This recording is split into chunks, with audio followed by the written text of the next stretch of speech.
Greetings again. This is Robert Schein, Managing Director and Partner with Blanke Schein Wealth Management.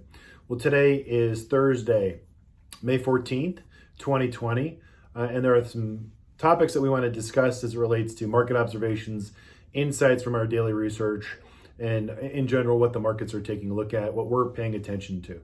So let's get right to it.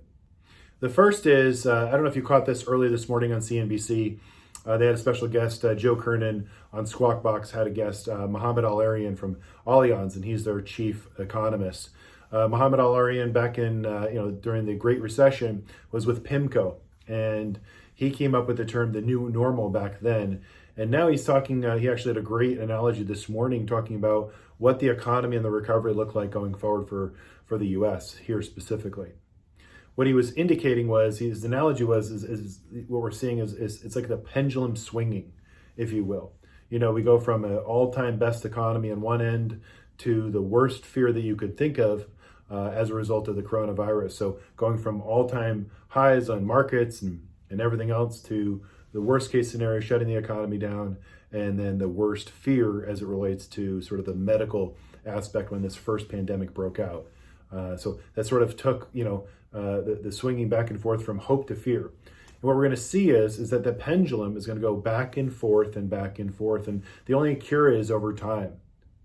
As it relates to the economy, as it relates to the medical technology that we're seeing and in terms of advancements. In fact, that's another point he brought up earlier on CNBC was every day is a win as it relates to new advances in medical technology, simply because we have, again, the medical world globally, as I've discussed this many, many times before, we've got this global effort on a scientific proportion that's never been done before, uniting to, work overnight, every day, every hour, every minute to work on this pandemic.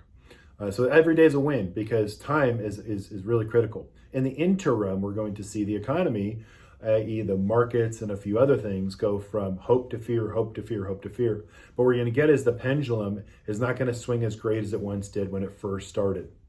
So I think that's a big take-home point. I think it's a really great analogy.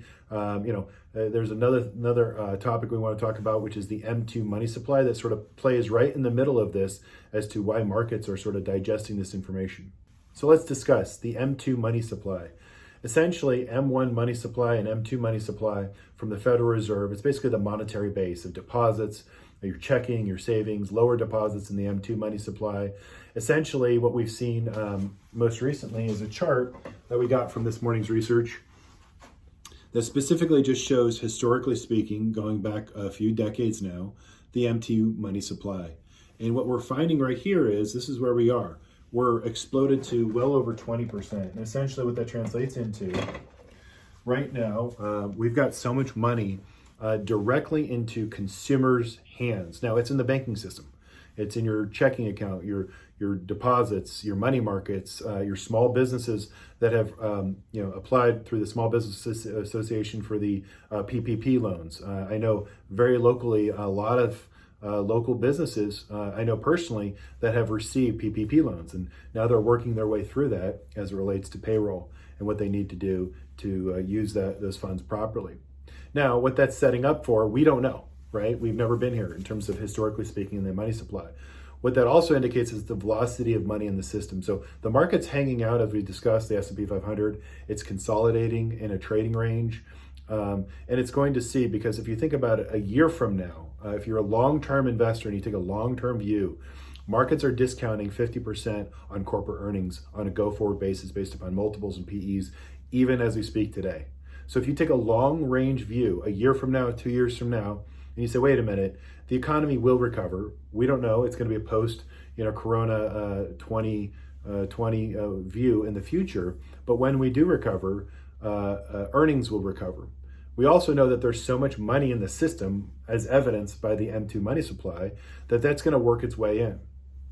Now, we've also been watching in high frequency data, and some of the reports that we're seeing are, while consumers are still at home, they're still spending online. In fact, we can search through, there was an article I was reading in terms of research talking about very specifically how we're monitoring credit card data, to big boxes and online sort of retailers and the winners and losers. There are companies right now that are crushing it as it relates to online sales.